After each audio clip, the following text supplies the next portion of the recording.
स्वामी समर्थ सर्वांना स्मिताज लाईफस्टाईलमध्ये तुम्हा सर्वांचं मनापासून स्वागत।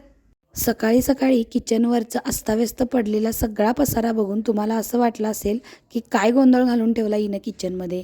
तर बघू शकता आता 8:30 वाजून 10 मिनिटं झालेली आहेत आणि माझ्या दिवसाची सुरुवात झालेली आहे। दिवसाची म्हणण्यापेक्षा किचनमधली सुरुवात झाली असं मी म्हणेन, कारण दिवसाची सुरुवात तर सकाळीच झाली होती। कारण मी सकाळी लवकर उठते, 6 वाजता तरी उठले होते मी आणि त्याच्यानंतर उठल्यानंतर सगळ्यात पहिल्यांदा मी एक्सरसाइज केली, थोडंसं प्राणायाम केलं, त्यानंतर मी वॉकिंग करून आले आणि आल्यानंतर मग मी सोहमचा टिफिन बनवला। कारण सध्या बघा मॉर्निंग स्कूल चालू आहे, त्यामुळे तो 8 सव्वा 8च्या दरम्यानच जातो। जाता जाता तो देवाची पूजासुद्धा करून जातो, पण तो तिथलं देवाच्या समोरचं थोडंसं हलकंसं झाडून घेतलं होतं त्यानं आणि देवपूजा करून फक्त तो गेला होता। बाकीचं बघू शकता प्रत्येक रूममध्ये इतका पसारा पडलेला होता, ते सगळं मला आवरायचं होतं। कारण आदल्या दिवशी माझी थोडीशी तब्येत खराब झालेली आणि तब्येत बिघडली असल्यामुळे मला काही गोष्टी जागच्या जागी ठेवायला जमल्या नव्हत्या, त्याच्यामुळे एवढा सगळा पसारा पडलेला होता। मगाशी तुम्ही किचनवरती बघितला त्याप्रमाणे किचनवरती सुद्धा एवढा भांड्यांचा राडा पडल्याचं कारण तेच होतं की आदल्या दिवशी जेवल्यानंतर जेव्हा आपण रात्री भांडी घासून किचन क्लीन करतो तेव्हा एवढा राडा सकाळी सकाळी पडत नाही। पण माझी ती चूक झाली होती की आदल्या दिवशी माझी तब्येत बरी नसल्यामुळं मी काहीच काम केलेलं नव्हतं आणि किचनवरती बऱ्यापैकी सगळा पसारा तसाच पडलेला होता आणि मला सकाळी सगळं आवरून ड्युटीला पण जायचं होतं। तर मग मी आता सकाळी सकाळी ह्या सगळ्या गोष्टी आवरायला घेतलेल्या आहेत। म्हणून मी पहिल्यांदा माझं मॉर्निंग रुटीन जे होतं, म्हणजे जे काय एक्सरसाइज करणं, प्राणायाम करणं किंवा मी फ्रेश होणं आणि ह्या सगळ्या गोष्टी, सोहमचा टिफिनसुद्धा त्याच्यामध्येच येतो। कारण 8 सव्वा 8पर्यंत तरी मला काहीच सुचत नाही, एकदा का त्याची स्कूल बस गेली की मग ही सगळी कामं मी निवांत एकटी घरात करू शकते। कारण मिस्टरसुद्धा बाहेर जातात शेतामध्ये आणि मुलगा पण स्कूलला गेल्यामुळे मला ह्या गोष्टी एकांतात करू शकते मी। तर सर्वात प्रथम मी झाडायला घेतलेला आहे। हा बघू शकता आपला हॉल आहे आणि हॉलमध्ये बऱ्यापैकी आता उन्हाळ्याचे दिवस आहेत बघा, त्याच्यामुळे बाहेरची सगळी धूळ घरामध्ये येते आणि त्यात आपलं घर आहे ते शेतामध्ये आहे, त्याच्यामुळे काय होतं की आजूबाजूला सगळे ऊसाची वगैरे शेती, आता ऊस गेलेला आहे कारखान्याला आणि शेती सगळी मोकळी झालेली आहे। पण जेव्हा कधी वारं मोठं सुटतं किंवा वादळ वगैरे येतं तर तेव्हा सगळं जे काही धूळ असेल किंवा आजूबाजूच्या शेतामध्ये पालापाचोळा पेटवलेला जे काही छोटे छोटे कार्बनचे कण असतात ते सगळे घरामध्ये येऊन इतकं घर खराब होतं की दिवसातून 2-3 वेळा जरी आपण झाडलं तरीसुद्धा ते अपुरंच ठरतं। तर त्यामुळं मी पहिल्यांदा स्वच्छता करायला घेतले, सगळं घर एकदा क्लीन झालं की मग बाकीची कामं आपण करू शकतो। तर इथे मी सगळ्यात पहिल्यांदा हॉल झाडून घेतला आणि हॉल झाडून झाल्याच्यानंतर मी आलेले आहे देवघराच्या रूममध्ये। तर इथे बघा सोहमनीसुद्धा हलकासा झाडू मारून घेतला होता, ज्याला आपण पारोसा झाडू म्हणतो, पण त्याला तितकंसं जमत नाही। त्याने जर वरवरचं फक्त झाडून घेतलं आणि देवाची पूजा करून देवाला दिवा लावून नमस्कार करून तो सकाळी स्कूलला निघून गेला। मग त्याच्यानंतर आपणच कानाकोपऱ्यातून झाडून घ्यायला पाहिजे ना, मग दिवसभर तसा कचरा राहिला तर ते बरं नाही वाटत। म्हणून मी देवघरसुद्धा परत एकदा क्लीन करून घेतलं। त्याच्यानंतर मग मी सरळ आले बाथरूममध्ये। पहिल्यांदा म्हटलं मशीनचा एक लोड लावून घ्यावा, लोड संपेपर्यंत आपण बाकीच्या 2 रूम झाडून घेऊ शकतो। म्हणून मग मी इथे कपडे धुवायला ठेवलेले आहेत आणि मशीनमध्ये पाणी घालून त्याच्यामध्ये थोडंसं मी डिटर्जंट टाकलेलं आहे। तर ही पावडर फॉर्ममध्ये डिटर्जंट असल्यामुळं ना मी मगामध्ये ते डिझॉल्व करते आणि मगच टाकते, त्याच्यामुळं थोडा चांगला इफेक्ट येतो आणि कपडेसुद्धा चांगल्या प्रकारे क्लीन होतात। तर उन्हाळ्याचे दिवस असल्यामुळे ना आपल्याला घाम भरपूर येतो आणि त्याच्यामधून ते स्वेटिंग जे होत असतं तर त्या ठिकाणी आपल्याला इन्फेक्शन होण्याचे चान्सेस असतात स्किनला। त्यामुळं मग मी काय करते की ह्या कपड्यांना डेटॉलसुद्धा वापरते, ज्याच्यामुळे जे काही इन्फेक्शन किंवा बॅक्टेरिया जमलेले असतील आपल्या कपड्यांवरती तर ते निघून जातील। त्याच्यामुळं मी लोड लावत असताना कपड्यांमध्ये डिटर्जंट बरोबरच आपलं डेटॉलसुद्धा टाकलेलं आहे। आता त्यानंतर मी आलेलं आहे मेन बेडरूमला। तर या ठिकाणी माझ्याकडं ड्रेसिंग टेबल नाही आहे, तर मी इथंच DIY ड्रेसिंग टेबल तयार केलेला आहे, तर तो मी क्लीन करायला घेतला आहे। रोजच्या धावपळीमध्ये बघा आपण वस्तू घ्यायच्या आणि परत त्या जागच्या जागेला न ठेवल्यामुळं त्या अशा अस्ताव्यस्त पडलेल्या असतात आणि तिथं धूळ बघू शकता तुम्ही किती धूळ झालेली आहे। मी रोज असा ड्रेसिंग टेबल क्लीन करते, पण रोजच तो मेसी होतो आणि रोजच इतकी धूळ त्याच्यावरती येऊन पडलेली असते। तर सगळ्यात पहिल्यांदा ते काम असते की पहिला तो ड्रेसिंग टेबल उरकायचा, एकदा का ते सगळं स्वच्छ आणि क्लीन झालं की मग डोक्याला समाधान मिळतं। आता नंबर आहे तो म्हणजे आरशाचा। तर आरसासुद्धा स्वच्छ आणि क्लीन असेल तर आपला चेहरासुद्धा त्याच्यामध्ये उठावदार दिसतो। तर असं काही नाही आहे, पण मी आपलं आरशावरची धूळसुद्धा झटकलेली आहे आणि ड्रेसिंग टेबल स्वच्छ करून घेतलेला आहे। तर ह्या सगळ्या गोष्टी करायला आपल्याला जास्त वेळ नाही लागत. पण आपण काय म्हणतो, नाही नंतर बघूया की आता आपली गडबड आहे, नंतर हे करूया की आपली गडबड आहे. मग आपण जेव्हा असं नंतर करतो ना, तर तेव्हा ती धूळ किंवा त्या गोष्टी तिथं त्या साचत जातात आणि एक दिवस असा येतो की मग आपल्याला ती गोष्ट करण्यासाठी फार वेळ लागतो. म्हणूनच ज्या त्या दिवशी ज्या त्या वेळेला वस्तू जागच्या जागी ठेवल्या ना, तर आपल्याला तितकासा लोड येणार नाही. आता कालची कपडे, काल माझी तब्येत ठीक नसल्यामुळं मी कपडे फोल्डसुद्धा करायला विसरले होते आणि केलेले पण नव्हते.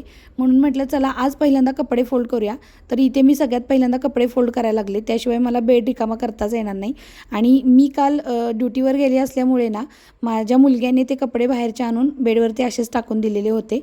मग मला काल वेळ नाही मिळाला म्हणून मग मी आज कपडे सगळे फोल्ड करून घेत आहे. रोजचे कपडे रोजच ज्या त्या ठिकाणी जर का लावले ना, तर बघा आपले कपाटसुद्धा खूप छान दिसतात, मेसी अजिबात होत नाहीत. आणि कपडे वेळच्या वेळी जागच्या जागेला ठेवल्यामुळे आपल्याला जेव्हा गडबड असते किंवा आपल्याला जेव्हा ते वस्तू पाहिजे असते तर ती जागच्या जागेला मिळाली जाते. म्हणून आपण रोजचे कपडे फोल्ड करून व्यवस्थित कपाटाला लावले पाहिजेत. आपलं कसं कपाट आवरायचं आणि कोणतंही ऑर्गनायझर न वापरता आपलं मेसी कपाट कसं व्यवस्थित लावायचं, त्याचं कसं ऑर्गनायझेशन करायचं, ह्याच्यावरती जर तुम्हाला व्हिडिओ पाहिजे असेल तर कमेंट बॉक्समध्ये नक्की सांगा. मी पुढचा व्हिडिओ तुमच्यासाठी खास कपाट ऑर्गनाईज करण्याचा घेऊन येईल. तर आता झालेलं आहे माझं सगळे कपडे सगळे व्यवस्थित कपाटाला जिथल्या तिथे लावलेत. आणि ते जे काही मगाशी बास्केट जे होतं ना, तर त्या बास्केटमध्ये सोहम अगदी लहान असल्यापासून त्यामध्ये त्याचे मी कपडे ठेवते, कारण तो मग कपाटामध्ये सगळा अस्ताव्यस्त विस्कटून टाकतो. त्याची कपडे रेग्युलर घालण्याचे आणि शाळेचे 2 ड्रेस जर त्याच्यामध्ये ठेवले तर तो स्कूलमधून आला की आपले कपडे फोल्ड करून त्याच्यामध्येच ठेवतो. आणि घरात घालायचे कपडेसुद्धा तो त्यातीलच बाहेर काढून वापरत असतो. त्यामुळे कपाटाकडे तो सहसा जात नाही आणि कपाट सगळं विस्कटी करत नाही. त्यामुळे माझा ताप वाचतो. आणि इथे मी तुमच्याशी बोलत बोलत बेडसुद्धा लावलेला आहे. घरात आम्हाला दोघांनाही स्पॉन्डिलायटिसचा त्रास असल्यामुळे शक्यतो आम्ही बेडवर झोपत नाही. त्याच्यामुळं एवढे सगळं अंथरूण आम्हाला लागतं, कारण आम्ही खाली फरशीवरतीच सगळं अंथरूण आम्ही त्याच्यावरती झोपत असतो. तर फायनली आपल्या बेडरूमचा लूक असा आलेला आहे. बऱ्यापैकी मला जेवढं जमेल तेवढं मी क्लीन करायचा प्रयत्न केलेला आहे. त्याच्यानंतर शेवटची रूम राहिली ती म्हणजे आपलं किचन. तर किचनला सगळ्यात शेवटी येते, कारण सगळ्या रूममधला जो काही कचरा असतो तो मी किचनकडे आणते. मी दाराकडे नेत नाही, किचनमध्ये आणते आणि किचनच्या कोपऱ्यामध्ये तो एका ठिकाणी एकत्र करून डस्टबिनमध्ये भरून तो बाहेर मी टाकायला नेत असते. तर अशा पद्धतीने आपल्या 4ही रूम स्वच्छ झालेल्या आहेत. राहिला प्रश्न फरशीचा, तर फरशा काही मला सकाळी पुसायला जमत नाहीत. मी बऱ्यापैकी संध्याकाळी पुसते किंवा 1 दिवसातून 2 दिवसातून आड करून मी फरशा ह्या पुसत असते. आता उन्हाळ्यामध्ये आपल्याला बघा फरशा ह्या रोज पुसाव्या लागतात, कारण धूळ भरपूर जमा झालेली असते. आणि जेव्हा आपण ते झाडूने झाडत असतो ना, तर तेव्हा तेवढी धूळ निघत नाही. त्यामुळे फरशी पुसल्यानंतरच आपल्याला घर एकदम स्वच्छ वाटतं. तर मग मी आदल्या दिवशी फरशी पुसलेली होती, त्यामुळे मी आज काही फरशी पुसणार नाही आहे. तर त्या ग्रीन कलरच्या बॉटलमध्ये मी एक स्प्रे तयार केलेला आहे. तो स्प्रे म्हणजे काय, तर त्याच्यामध्ये मी थोडंसं मुंग्या मारायचं औषध आणि त्याच्यामध्ये व्हिनेगार थोडं घातलेलं आहे आणि डिटर्जंट पण घातलेलं आहे. मग मी कधी ना उन्हाळ्याच्या दिवसात बघा मुंग्या फार त्रास देतात. मुंग्या प्रत्येकाच्या घरात येत असतात, आपल्या पण घरात काही चुकलेल्या नाहीत, तर किचनमध्येच बरोबर त्या येत असतात. मग त्यावेळेला मी तो स्प्रे मारला ना हलकासा, तर त्या मुंग्या तिथून यायच्या बंद होतात. म्हणून मग तिथं थोडंसं मला वाटलं होतं, म्हणून मी पहिल्यांदा स्प्रे लावला, नंतर ते क्लीन करून घेणार आहे मी. तर अशा पद्धतीने मी पूर्ण सगळी भांडीसुद्धा घासून घेतलीत. भांडी घासून घेतल्यानंतर बघा तिथल्या तिथं लगेच आपण, कारण साबणाचे शिंतोडे पाण्याचे शिंतोडे उडलेले असतात नळावरती, नळाच्या बॅक साईडच्या फरशीवरती, तर ते सुद्धा आपल्याला लगोहातच क्लीन करून घ्यायचं आहे. म्हणजे आपल्याला कसं आठवड्यातून एकदा परत सारखं तो ओटा क्लीन करायची गरज लागत नाही. रोजच जेव्हा आपण असं क्लीन करतो ना, तर ओटा रोजच छान दिसतो आपला. तर त्यासाठी म्हणून मी बॅकची पण सगळी फरशी पुसून घेतली स्वच्छ. आणि त्याच्यावरती सुद्धा जे काही साबण ठेवण्यासाठी आपण छोटासा कॉर्नर केलेला आहे, तर ते सुद्धा आपण रोजच्या रोज क्लीन करून घ्यायचं आहे. मी अशा पद्धतीने रोजच क्लीन करते, जेणेकरून तिथं धूळ आणि साबणाचे पण काही शिंतोडे राहिलेले असतील तर ते निघून जातात आणि त्याचा एक वेगळा स्मेल येतो बघा, तो स्मेल येत नाही आणि तिथं बॅक्टेरियाची वाढसुद्धा होत नाही. तर अशा पद्धतीने लगोहातच मी एक कापड आपल्या साईडला जे ग्लास कॉर्नर केलेले आहेत ना, तर त्याच्यावरती मला जे काही आवश्यक वाटतंय रोजच्या जेवणामध्ये, रोजच्या स्वयंपाकामध्ये, तर त्या गोष्टी मी तिथं ठेवलेल्या आहेत. तर ते सुद्धा मी लगोहातच क्लीन करून घेतलं, कारण बघा आपण जेव्हा फोडणी मारतो त्यावेळेला त्याचे जे शिंतोडे असतात किंवा त्याचं जे हे असतं, तर त्याच्या सरफेसवर जाऊन पडतं आणि ते एकदम असं जिद्दी चिकट डाग होतात, ते निघत नाहीत. जेव्हा आपण रोजच्या रोज असं क्लीन करू ना तर ते तेवढे चिकट होत नाहीत आणि आपल्याला सारखं सारखं त्या फरशा किंवा त्या बरण्या ज्या आहेत त्या आपल्याला घासाव्या लागत नाहीत. म्हणून रोजच आपण जेव्हा काही किचन कट्टा किचन ओटा क्लीन करत असतो, जेव्हा त्यावेळेला आपल्याला असं अशा पद्धतीनं गॅस शेगडीसुद्धा आपल्याला लगोहातच क्लीन करून घ्यायची आहे. आणि त्याच पद्धतीनं आपल्या साईडला जर काही रॅक असतील असे तर त्या रॅकसुद्धा क्लीन करून घ्यायचे आहेत, म्हणजे आपला ओटासुद्धा क्लीन होतो आणि चकाचक दिसतो. आपलं किचन आहे ते पूर्वेला तोंड करून असल्यामुळे ना पाठीमागून मस्त असं सूर्यकिरणं येतात. थंडीच्या दिवसात खूप छान वाटतं, कारण थंडी वाजत असते बाहेर आणि असं किचनमध्ये खिडकीमधून जेव्हा ऊन येतं तेव्हा खूप भारी वाटतं. आणि आत्तासुद्धा बघा उन्हाळ्याच्या दिवसात तर ते ऊन लवकरच येतं, 7:30पासून ऊन यायला चालूच होतं. तर इतकं छान वाटायला लागले आणि मी बऱ्यापैकी मस्त असं क्लीन करून घेतलेलं आहे. ज्यावेळेस आपण किचन ओटा क्लीन करत असतो तर ते ओट्यावर वापरणारं जे कापड असतं ना तर ते लगोहातच आपण एखाद्या साबणाने किंवा एखाद्या डिटर्जंटने ते स्वच्छ धुवायचं आहे नळाखाली आणि लगेचच तिथंच कुठंतरी उन्हात घालायचं आहे, जेणेकरून आपल्याला म्हणजे त्याच्यामध्ये सुद्धा बॅक्टेरिया जमणार नाहीत आणि त्याचासुद्धा वास येणार नाही. आता एवढे सगळं क्लिनिंगची कामं झाल्यानंतर सगळ्यात पहिलं म्हणजे डेटॉलनं हँडवॉश करते मी, कारण मला स्वयंपाकाला जायचं होतं. आणि स्वयंपाक करण्याआधी बघा नेहमी तुम्हीसुद्धा नेहमी डेटॉलने असू दे किंवा तुमचा कुठलाही लिक्विड सोपवॉश असू दे त्यांनी तुम्ही ते हँडवॉश करतच जावा. आणि हँडवॉश करत असताना मी ज्या पद्धतीने तुम्हाला दाखवलं त्या पद्धतीने तुम्ही हँडवॉश करा, जेणेकरून आपल्या हातामध्ये असणारा घाणसुद्धा आपल्या जेवणामध्ये जाणार नाही. तर बघू शकता तुम्ही मगाशी जे दिसत होतं मेसी किचन ते आता किती छान सुंदर मस्त क्लीन दिसायला लागले. तर त्याच्यामागं खूप सारी मेहनत होती, खूप सारे एफर्ट्स होते आणि वरती घड्याळ पण आहे, बघू शकता तुम्ही किती वाजलेले आहेत. स्वयंपाक करण्याअगोदर, स्वयंपाक झाल्यानंतर अजून बऱ्याच अशा गोष्टी आहेत त्या केल्यानंतर किंवा करायच्या अगोदर आपल्याला हँडवॉश करणं फार गरजेचं आहे. आणि जर का तुम्हाला हँडवॉशच्या टेक्निक शिकायच्या असतील तर मला कमेंटमध्ये सांगा, मी नक्की हँडवॉशवरती सुद्धा एखादा छानसा व्हिडिओ तुम्हाला घेऊन येईल, जेणेकरून तुम्हालासुद्धा हेल्दी आणि हायजेनिक हॅबिट्स लागतील. आपल्या किचनपासून दिवसाची सुरुवात होते आणि एंडसुद्धा किचनमध्येच होत असतो. त्याच्यामुळे सगळ्यात महत्त्वाचं म्हणजे गृहिणी असो किंवा तुम्ही वर्किंग वुमन असा किंवा किचनमध्ये जर काम करायचं असेल तर हायजीन मेंटेन करणं फार गरजेचं आहे. जेव्हा आपण अशा पद्धतीने स्वच्छता करतो, सगळ्यात महत्त्वाचे म्हणजे आपले हात कोणत्याही सरफेसवरती असतात आणि तिथं जे जमा झालेले जंतू असतात ते सगळे आपल्या हाताला चिकटतात आणि आपण त्याच हाताने जेव्हा एखाद्याला वाढू किंवा आपण स्वयंपाक करू किंवा काय बघा आपण काही जाणून बुजून करत नसतो, पण बऱ्याचदा आपल्या अजाणतेपणे आपल्या लक्षातसुद्धा येत नाही की आपले हात घाण आहेत किंवा आपल्याला ते वरून ओळखत नाहीत, पण खरोखरच त्याच्यावरती जंतू असतात. तर म्हणून पहिल्यांदा स्वयंपाक करण्यापूर्वी तर तुम्ही कंपल्सरी हँडवॉश करत जावा आणि जो काही हँडवॉशच्या टेक्निक मी तुम्हाला शिकवणार आहे किंवा दाखवणार आहे तर त्या म्हणजे जे काही ऑपरेशन थिएटरमध्ये जे काही सर्जन लोक जे टेक्निक यूज करतात तर त्याच टेक्निक मी तुम्हाला सांगणार आहे. तर अशा पद्धतीने क्लिनिंग मात्र मेंटेन करा. मे बी तुम्ही करतच असाल, पण मला एक वाटलं तुम्हाला सांगावं म्हणून मी तुम्हाला सांगितलं. त्याच्यानंतर मग मी इथं आज वांग्याची भाजी करायला घेतले. भरलं वांगं करायला घेतलं पण वांगं भरलंच नाही.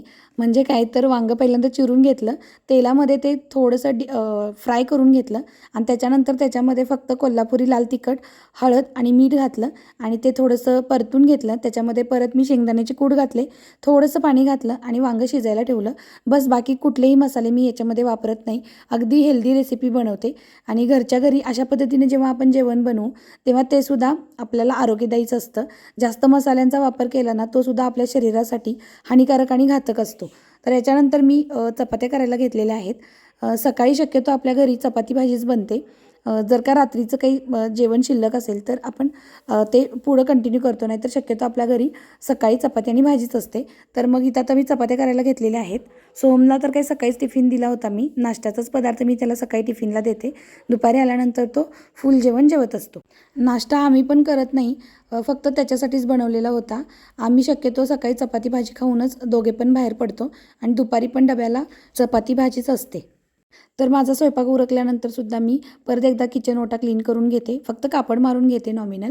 आणि मग त्याच्यानंतर मी हे केलेलं आहे, म्हणजे जे काही कापड मगाशी आपण कपड्यांचा लोड लावलेला होता ते सुद्धा कपडे मी सुकायला टाकले आणि त्याच्यानंतर मग लगेचच मी वांगं शिजले काही बघून मी स्वामींसाठी नैवेद्य काढलेला आहे. इकडे चपात्यासुद्धा मी एका बोलमध्ये काढून ठेवलेल्या आहेत आणि आता मी स्वामींना नैवेद्य दाखवायला जाणार आहे. तर बघू शकता किती मस्त असा कट आलेला आहे आणि मस्त असं भरलं वांगं तयार झाले न भरता. तुम्ही पण एकदा नक्की ट्राय करून बघा माझ्या पद्धतीने. आपल्या चॅनेलवरती सुद्धा याची रेसिपी मी ठेवलेली आहे. तर बघू शकता तुम्ही मस्त अशी चपाती भाजी तयार आहे. त्यानंतर मी स्वामींसाठी नैवेद्य काढलेला आहे. भरी चौकोनावरती ताट ठेवून मी मस्त असं स्वामींना नैवेद्य दाखवला. त्याच्यानंतर मी मेडिटेशन केलं. सकाळी उठल्यापासून आपली खूप धावपळ चालू असते, खूप रखरख चालू असते. परत आणि दुपारी आपल्याला बरीच कामे असतात. वर्किंग वुमनना कामावर जायचं असतं, तर थोडंसं 5 मिनटं देवासमोर बसून शांत मेडिटेशन केलं ना, तर दिवस आपला खूप चांगला जातो आणि मेडिटेशनमुळं आपलं मनसुद्धा स्थिर होतं आणि मन जेव्हा स्थिर होतं ना, त्यावेळेला आपण आपोआपच आनंदित राहतो आणि आपल्याला कोणतंही काम करण्याचा कंटाळा येत नाही. तर हा होता माझा आजचा व्लॉग. कसा वाटला तुम्हाला नक्की सांगा. चॅनेलवर नवीन असाल आणि असेच माझे व्हिडिओ पाहायला जर तुम्हाला आवडत असतील तर चॅनेलला सबस्क्राईब करा. तोपर्यंत सर्वांना श्री स्वामी समर्थ.